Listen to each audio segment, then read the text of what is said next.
Et si je te disais que tu pouvais créer ta propre application comme Airbnb, Tinder ou même Netflix sans écrire une seule ligne de code? L'outil que je m'apprête à te présenter est en train de faire exploser tous les compteurs de la tech européenne. Lovable vient de devenir licorne en à peine 8 mois d'existence, c'est un record absolu. 200 millions d'euros levés, 1,8 milliard de valorisation, 25 000 applications créées chaque jour. C'est plus qu'un buzz, c'est une véritable révolution dans le secteur du développement logiciel. Car c'est pas juste un outil no code de plus, c'est une IA capable de construire des sites et des applications entières à partir de simples phrases en langage naturel. Ce que tu vas voir dans cette vidéo, c'est pas un gadget, loin de là. C'est le futur de la création de logiciels. Et dans cette vidéo, je vais te montrer pas à pas comment créer une application complète en moins d'une heure sans avoir besoin de coder ni d'être designer. Connexion sécurisée, fonctionnalités avancées, interface ultra stylée et même intégration de l'intelligence artificielle.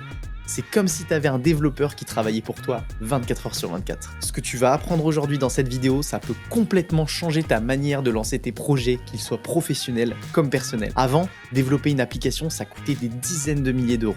Aujourd'hui, tu peux le faire toi-même, même sans aucune connaissance technique. Si t'es nouveau ici, moi c'est Alexandre. Et chez Allegria Group, on a déjà formé plus de 9000 personnes, freelance, entrepreneurs ou entreprises, à l'IA, au no-code et aux automatisations. Et aujourd'hui, c'est à ton tour. Je vais te montrer étape par étape comment créer une app de zéro jusqu'à son déploiement et te partager tous mes conseils après des dizaines d'heures passées à utiliser Lovable de mon côté. Alors prépare tes idées, ouvre ton ordi, parce que ce qu'on va voir ensemble va vraiment t'ouvrir des portes. T'es prêt ?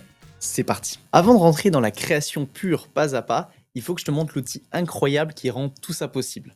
Et crois-moi, si tu connais déjà des plateformes comme Webflow ou Bubble, tu vas vite comprendre pourquoi celle-ci joue dans une toute autre cour. Globalement, Lovable, c'est un générateur d'applications qui est boosté à l'IA. Tu lui donnes ton idée et il te crée toute l'app de A à Z. L'interface, la logique, les fonctionnalités, le back-end, etc. C'est comme ChatGPT, mais spécialisé pour construire des sites web et des web apps. Et là où Lovable change complètement la donne, c'est que tu ne construis pas ton site bloc par bloc comme sur Webflow ou Bubble. Tu pars pas de zéro, tu empiles pas des composants manuellement pendant des heures. Tu décris juste ce que tu veux et l'IA, elle te génère un vrai projet fonctionnel dans sa globalité, prêt à être testé ou modifié. Le plus fou dans tout ça, c'est que c'est pas un écosystème fermé. Tu peux exporter ton code, le connecter à un back-end et même le passer à un développeur si tu veux ensuite aller plus loin.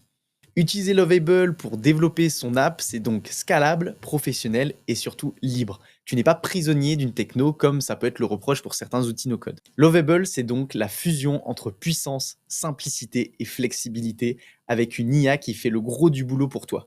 Bref, c'est l'outil rêvé pour concrétiser ton idée d'app que tu as depuis longtemps, même si tu n'as jamais touché une ligne de code. Commençons par les bases. Avant de te lancer dans Lovable, prends une minute pour poser les fondations de ton app. C'est une étape qui est super importante et crois-moi, elle va te faire gagner un temps fou par la suite. Alors demande-toi simplement, quel est l'objectif principal de mon application ? Quelles fonctionnalités sont vraiment indispensables ? Est-ce que les utilisateurs doivent pouvoir créer un compte et se connecter ? Ou encore quels outils ou services externes je vais devoir intégrer ? Pour t'aider, on va le faire ensemble avec un exemple très concret. Aujourd'hui, on va créer ensemble dans cette vidéo une appli de génération automatique de road trip. Le but, que l'utilisateur puisse choisir d'où il part, où est-ce qu'il veut aller, en combien de temps, avec quel véhicule et quel type de voyage il veut faire. Et l'appli lui recommandera automatiquement un itinéraire jour par jour et 100% personnalisé. Dans cet exemple, et pour que ça fonctionne, j'ai besoin de 3 choses essentielles. Premièrement, un système d'authentification pour que chaque utilisateur puisse sauvegarder ses road trips. Et pour ça, on va utiliser Supabase. C'est une base de données, un back-end qui est directement intégré à Lovable. Tu vas voir, c'est extrêmement simple. Je vais avoir besoin aussi d'une intelligence artificielle pour générer automatiquement les itinéraires personnalisés. Pour ça, on va utiliser l'API de ChatGPT. T'inquiète pas si ça te paraît un peu technique. Tout est détaillé pas à pas dans cette vidéo. Dans quelques minutes, tu verras que c'est pas très compliqué. Et pour te simplifier encore plus la vie, on t'a préparé un PDF récapitulatif complet. Tu y retrouveras toutes les étapes à suivre, des conseils bonus et même la solution aux 4 problèmes les plus fréquents sur Lovable pour t'aider à créer ta première app en moins d'une heure. Le lien pour télécharger cette fiche est juste en description. N'hésite pas, c'est gratuit. Allez, maintenant on va commencer par préparer le tout premier prompt. Cette étape, c'est vraiment le moment décisif parce que la qualité de ce premier prompt, elle va déterminer 90% du résultat final et de la base sur laquelle tu vas construire ton app. Si ton prompt, il est clair, structuré et précis, ton appli, elle va sortir propre, fonctionnelle et proche de ce que tu avais en tête dès la première itération. Par contre, si ton prompt il est flou, incomplet ou mal organisé, eh bien Lovable va faire ce qu'il peut, mais tu risques de devoir tout recommencer. C'est pour ça que je te recommande d'utiliser ChatGPT pour t'aider à rédiger un prompt béton. Donne-lui ton idée, les fonctionnalités que tu veux, ton public cible, ton inspiration visuelle. Demande-lui de te poser des questions, de t'aider à clarifier, tout ça pour te proposer un prompt lovable qui est prêt à l'emploi et super complet. D'ailleurs, si tu veux booster ton niveau en prompting et aussi obtenir les meilleurs résultats, on a fait une vidéo qui est parfaite pour toi. De 0 à pro du prompting en 10 minutes, elle t'apprend toutes les bases pour écrire des prompts ultra efficaces. Tu retrouveras le lien juste ici en fiche ou dans la description de la vidéo. Ok, donc comme je te l'ai conseillé, le plus simple, c'est d'utiliser ChatGPT. J'ai fait un prompt complet en lui disant que mon objectif était d'obtenir un prompt lovable complet et structuré pour me permettre de créer une application de road trip personnalisée. Si tu le peux, quelque chose qui fonctionne très bien est d'ajouter une maquette rapide que tu auras fait sur Canva ou Figma ou même une photo d'un exemple ou d'une inspiration. Ça va donner encore plus de contexte à l'IA et tu verras, le rendu sera bien meilleur et bien plus fidèle que ce que tu souhaites. J'ai fait un petit exemple en 2 minutes pour l'inspiration sur Canva que je lui ai donné et je lui ai dit un petit peu ce que je voulais. Donc, que la homepage reste simple, sobre, avec juste une barre de recherche, que l'utilisateur il rentre la ville de destination. Alors, il y a un formulaire qui s'affiche avec le type de véhicule, nombre de jours, etc., etc. Bref, je lui ai dit tout ce que je voulais et derrière, ChatGPT m'a proposé un prompt beaucoup plus complet parce que je suis pas UX designer, je suis pas développeur et donc il y a des notions que clairement j'aurais pas pu lui préciser. Donc c'est tout simple, on va copier puis coller directement dans la barre de Lovable, envoyer et là il va commencer à travailler pour moi. Alors je sais, avec un outil comme Lovable, c'est super tentant de vouloir tout demander à l'IA d'un coup. Crée-moi une app avec ça et ça et ça. Oh, et aussi ça aussi. Mais c'est aussi le meilleur moyen d'aller droit dans le mur. Pour éviter les bugs, les blocages ou les réponses à côté de la plaque, avance toujours étape par étape. Demande une fonctionnalité à la fois, teste, valide, puis passe à la suivante. Donc à gauche, tu vas retrouver directement la fenêtre de prompt, là où tu vas pouvoir lui écrire et voir les réponses. Et à droite, dès que l'application aura configuré, avoir une prévisualisation de ton application pour la tester en temps réel. Donc là, il m'a déjà répondu. Il m'a dit que la première étape, c'était de me connecter à Supabase. Supabase, c'est ce qui va gérer tout le back-end, toute la partie base de données et authentification utilisateur. Et pour ça, c'est très facile. Ça se fait en un clic directement ici dans Lovable. Donc, on va cliquer sur Connecter à Supabase. On va autoriser l'accès de Lovable à Supabase. Il est en train de se connecter. Et comme ça, on a d'un côté notre projet Lovable qui va gérer un petit peu l'affichage et la construction de l'app. Et de l'autre côté, la partie base de données, gestion des données utilisateurs de Supabase. Et les deux sont connectés. Donc là, c'est tout bon. On est connecté. Et là, automatiquement, j'ai même pas besoin de lui dire, il reprend son travail et il va commencer à créer tout ce qu'il faut. C'est bon, il a créé toute la partie un petit peu back-end. Donc maintenant, je vais lui demander, continue avec toute la partie interface. Pendant qu'il réfléchit, il va te dire quel fichier il est en train de créer ou de configurer. Au début, ça ne sert pas à grand chose, mais un petit peu plus tard, ça te permettra de savoir où est-ce qu'il met un petit peu son nez et savoir s'il part dans la bonne direction ou pas. Ça y est, il vient de terminer. On va voir tout de suite qu'est-ce que ça donne pour une première version. Et ben, c'est plutôt pas mal pour une première itération. On a bien ce que j'avais demandé, la barre centrale avec la future destination, le titre, la gestion du compte. Passons maintenant à la partie la plus folle, l'intégration de l'IA dans ton application en un clic. Dans notre cas, on va se baser sur ChatGPT pour obtenir des recommandations d'itinéraires, d'activités et de lieux à découvrir. Tu vas voir que non seulement c'est possible sans savoir coder, mais qu'en plus, c'est super simple. Pour ça, on va utiliser une API. Alors, si tu ne sais pas ce que c'est une API, vois ça un petit peu comme une conciergerie à distance. C'est-à-dire que tu passes une commande bien formulée, c'est ton prompt, l'API reçoit la demande, la traite et te renvoie juste le résultat directement dans ton app. L'API de ChatGPT, par exemple, te permet d'utiliser donc toute la puissance de l'IA dans ton app sans que tu aies à tout recréer toi-même. C'est comme un pont entre les serveurs d'OpenAI et ton application.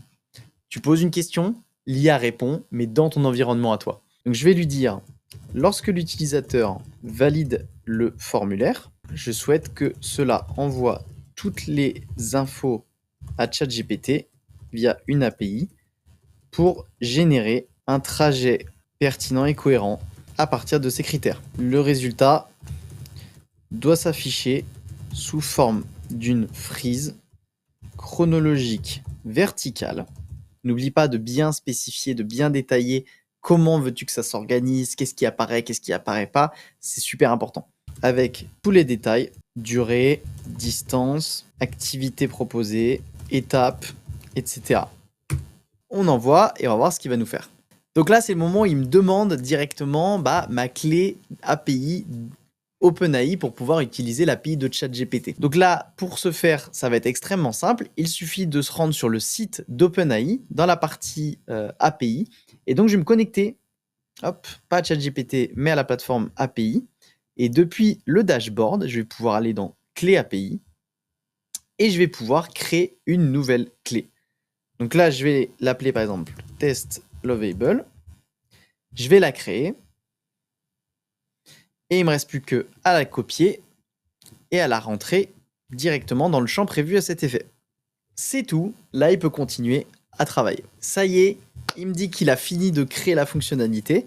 On va essayer tout de suite. Donc, on remet la ville où on veut aller.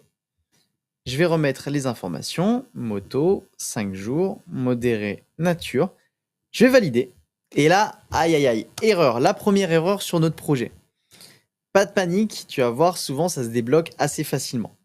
Je vais tout simplement faire une capture d'écran et je vais lui demander, je vais la charger dans Lovable et je vais lui demander d'analyser pourquoi il y a cette erreur.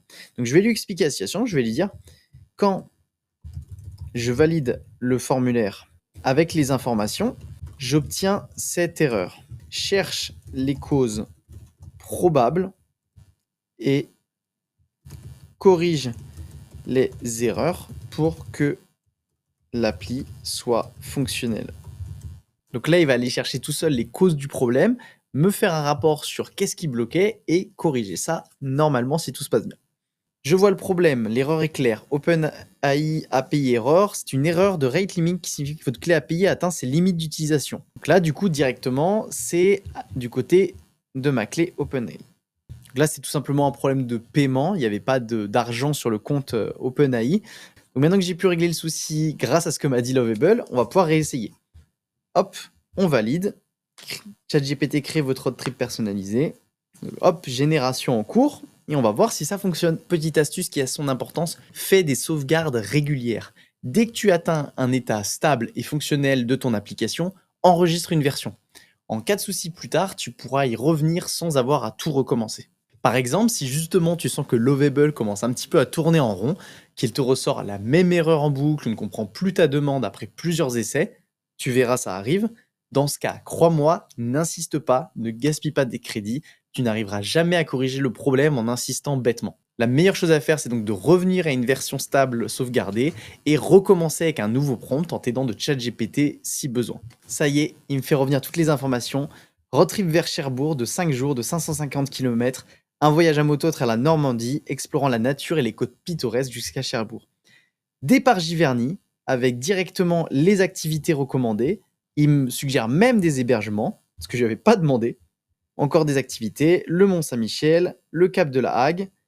Donc maintenant que j'ai mon appli qui est fonctionnelle, qui tourne, qui est belle, en vrai, il y a plein de choses qu'on pourrait encore améliorer, mais pour l'exemple, en 5 minutes, c'est déjà assez impressionnant ce qu'on peut faire.